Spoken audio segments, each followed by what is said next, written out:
Ito guys, tignan ng bulaklak ng rape seeds, oh.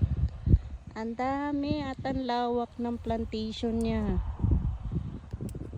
Nakakain to eh. Sarap. Sobra. Ang ganda tignan. Ang lawak po. At ang ganda pa ng kalangitan. Anong oras na dito guys? Alam niyo ba kung anong oras na rito? Alas 9:30.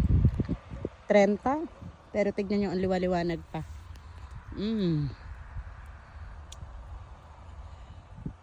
Ang sarap.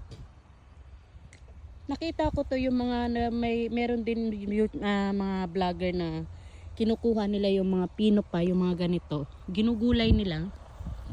Yung mga ganito guys, oh. Ganito siya. Kinukuha nila, pinipitas, tas ginugulay. Hindi naman tayo pwede mamakailam kasi hindi natin to tanim guys. Ayan, thank you mga lalay.